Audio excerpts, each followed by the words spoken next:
BBC বাংলার সান্ধ্য অধিবেশন প্রবাহতে আপনাদের স্বাগত। আজ আপনাদের সাথে লন্ডন স্টুডিও থেকে আছি মানসী বড়ুয়া। বাংলাদেশের সর্বশেষ গুরুত্বপূর্ণ আপডেট সংবাদে আপনাকে স্বাগত। শুরুতেই সংবাদ শিরোনাম, পরে বিস্তারিত। প্রথমেই জানাবো আমাদের হাতে থাকা সর্বশেষ গুরুত্বপূর্ণ সবথেকে তাজা আপডেট সংবাদ। জাতীয় ঐক্যের মাধ্যমেই কল্যাণকর রাষ্ট্র প্রতিষ্ঠা সম্ভব বললেন জামাতের আমির। একটি দেশকে কল্যাণকর রাষ্ট্র হিসেবে প্রতিষ্ঠা করতে হলে জাতিকে অবশ্যই ঐক্যবদ্ধ থাকতে হবে বলে মন্তব্য করেছেন বাংলাদেশ জামাত ইসলামের সম্মানিত আমির ডক্টর শফিকুর রহমান। তিনি বলেন, বিভক্ত জাতি কখনো একটি রাষ্ট্র সুষ্ঠু কার্যকরভাবে পরিচালনা করতে পারে না। জাতিকে বিভক্ত রোধে সকলকে একযোগে কাজ করতে হবে। এরপর জানাবো, এখন ভুল স্বীকার করলেও আওয়ামী লীগের আর সময় নেই বললেন প্রেস সচিব। অন্তর্বর্তীকালীন সরকারের প্রধান উপদেষ্টার প্রেস সচিব শফিকুল আলম বলেছেন, 17 মাস পেরিয়ে গেলেও এখন পর্যন্ত আওয়ামী লীগ কখনোই তাদের ভুল স্বীকার করেনি। সেখান থেকে একটি কথা স্পষ্ট করে বলে দেয়া যায়, এখন যদি আওয়ামী লীগ চায় যে তারা আবারও ফিরবে, কিন্তু শেষ সময় পেরিয়ে গেছে, এখন আর তাদের ফেরার সময় নেই। তিনি বলেন, আওয়ামী লীগের ভবিষ্যৎ আমি পুরোপুরি অন্ধকার দেখছি। এদিকে ঢাকা করাচি ফ্লাইট চালু ছাড়পত্র পেল বিমান বাংলাদেশ এয়ারলাইন্স। বাংলাদেশের ঢাকা থেকে পাকিস্তানের করাচিতে সরাসরি ফ্লাইট চালু করার অনুমতি দিয়েছে পাকিস্তান ও বাংলাদেশ। এ খবর নিশ্চিত করেছে জিও নিউজ। এর আগে পাকিস্তানে নিযুক্ত বাংলাদেশের হাইকমিশনার ইকবাল হোসেন খান জানিয়েছেন, বিমান বাংলাদেশ এয়ারলাইন্স করাচিতে সপ্তাহে 3টি ফ্লাইট চালু করার প্রস্তুতি নিচ্ছে। এবারে জানাবো, বৈদেশিক মুদ্রার রিজার্ভ বেড়ে দাঁড়িয়েছে 33.18 বিলিয়ন ডলার। বাংলাদেশের বৈদেশিক মুদ্রার মজুদ বা রিজার্ভ দাঁড়িয়েছে 33.18 বিলিয়ন মার্কিন ডলার। তবে আন্তর্জাতিকভাবে এখনও বাংলাদেশের ঋণ রয়েছে এবং সেখান থেকে অন্তর্বর্তীকালীন সরকার বেশ কয়েক বিলিয়ন ডলার ঋণ পরিশোধ করেছে, যেগুলো শেখ হাসিনা ঋণ করে গিয়েছিল। সেখান থেকে এই ঋণগুলো আস্তে আস্তে পরিশোধ করছে সরকার। এবং সর্বশেষ জানাবো, ইরান বিক্ষোভ ঘিরে ট্রাম্পের হুমকি, পাল্টা সতর্কবার্তা তেহরানের। ইরানে চলমান বিক্ষোভে হস্তক্ষেপ না করতে যুক্তরাষ্ট্রের প্রেসিডেন্ট ডোনাল্ড ট্রাম্পকে সতর্ক করেছে তেহরানের শীর্ষ এক নিরাপত্তা কর্মকর্তা। আজ দেশটির সংবাদ মাধ্যমে দেওয়া সাক্ষাৎকারে তিনি বলেছেন, ইরানের অভ্যন্তরীণ বিষয়ে যুক্তরাষ্ট্র যদি কোনো হস্তক্ষেপ করতে চায়, সে ব্যাপারটি নিয়ে অবশ্যই কঠোর জবাব দেবে ইরান। প্রিয় দর্শক, এতক্ষণ শুনছিলেন সংবাদ শিরোনাম, এবারে বিস্তারিত। তবে তার আগে বন্ধুরা, অনুরোধ থাকবে এই সংবাদটিতে একটি লাইক দিন। এই চ্যানেলে আপনি নতুন হয়ে থাকলে আমাদের সংবাদটি দেখতে দেখতে চ্যানেলটি সাবস্ক্রাইব করে রাখুন। কমেন্ট করে বন্ধুরা আপনার মূল্যবান মতামত জানিয়ে দিন আপনি বিশ্বের কোন দেশ থেকে বা বাংলাদেশের কোন স্থান থেকে আমাদের সংবাদটি দেখছেন এবং শুনছেন। আর বন্ধুরা, সংবাদটি আপনার সোশ্যাল মিডিয়া ফেসবুকে শেয়ার করে বন্ধুদেরও দেখার সুযোগ করে দিন। গাজা যুদ্ধে আপনি যদি নিরীহ ফিলিস্তিনিদের ভালোবেসে থাকেন, কমেন্টে ইয়েস লিখে বিশ্ববাসীকে জানিয়ে দিন। এবারে বিস্তারিত। জাতীয় ঐক্যের মাধ্যমেই কল্যাণকর রাষ্ট্র প্রতিষ্ঠা সম্ভব বলেন জামাতের আমির।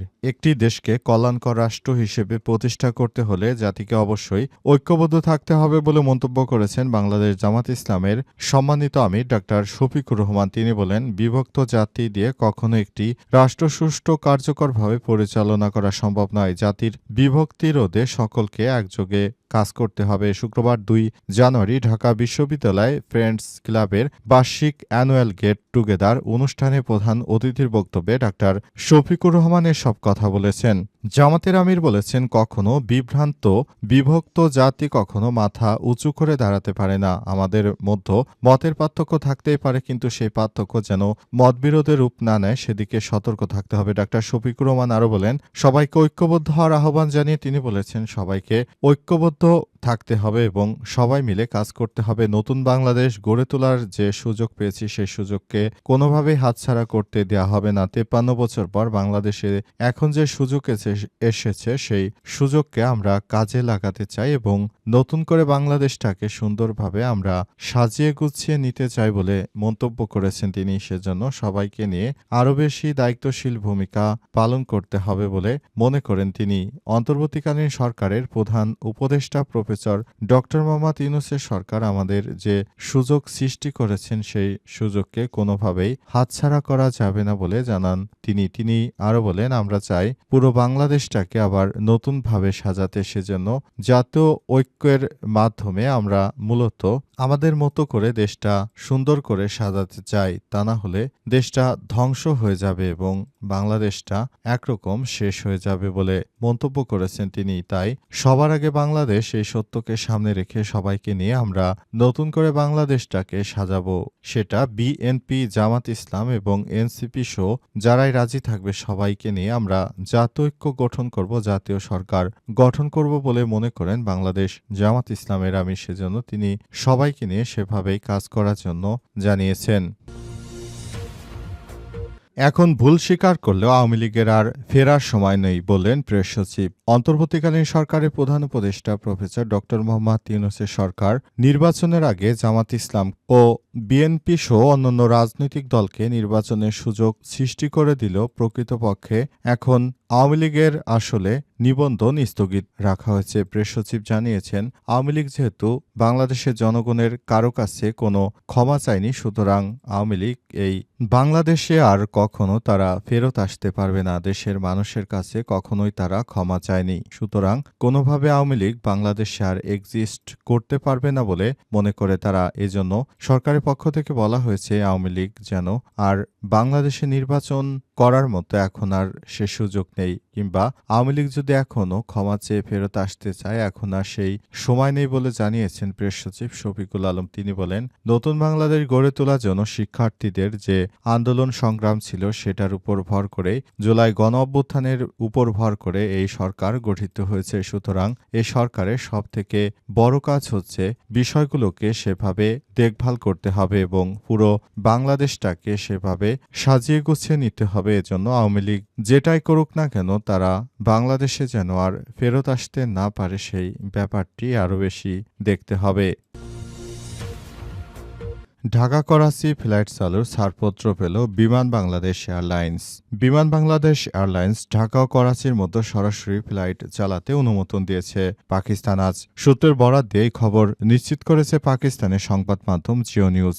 এর আগে পাকিস্তানে নিযুক্ত বাংলাদেশের হাই কমিশনার ইকবাল হোসেন খান জানিয়েছেন, বিমান বাংলাদেশ এয়ারলাইন্স করাচিতে সপ্তাহে 3টি ফ্লাইট চালু করার প্রস্তুতি নিচ্ছে। জিও নিউজের প্রতিবেদনে বলা হয়েছে, সম্প্রতি মাসগুলোতে পাকিস্তান ও বাংলাদেশের মধ্যে সম্পর্ক আরও ঘনিষ্ঠ হচ্ছে এবং সে অনুযায়ী এখন থেকে আমরা মনে করি বাংলাদেশ পাকিস্তান ভাই ভাই, এদের মধ্যে কোনো ভেদাভেদ থাকবে না। সুতরাং বাংলাদেশ ও পাকিস্তানের মধ্যে কোনো ভেদাভেদ থাকবে না। তাই এখন থেকে আমরা চাই পাকিস্তান ও বাংলাদেশের মধ্যে যেন সরাসরি এসব ফ্লাইট চালু থাকে, যাতে করে দেশের মানুষ পাকিস্তানে যেতে পারে যে কোনো প্রয়োজনে, ব্যবসা হোক কিংবা ঘুরতে যাওয়া হোক, যে কোনো পর্যায়ে হোক, বাংলাদেশের মানুষ যেন পাকিস্তানে সহজে যাতায়াত করতে পারে। সেই বিষয়টি মাথায় রেখেই পাকিস্তানের পক্ষ থেকে এমন সিদ্ধান্ত গ্রহণ করা হয়েছে এবং এই সিদ্ধান্ত নেয়ার ফলে মূলত এখন থেকে পাকিস্তানে বাংলাদেশিরা সহজে যাতায়াত করতে পারবে বলে মনে করা হচ্ছে। এটা দীর্ঘদিন ধরে বাংলাদেশিদের প্রত্যাশা ছিল। আসলে তারা সবাই পাকিস্তানের সৌন্দর্য উপভোগ করতে সেদেশে ঘুরতে যেতে চায়। বৈদেশিক মুদ্রার রিজার্ভ দাঁড়িয়েছে ৩৩.18 বিলিয়ন ডলার।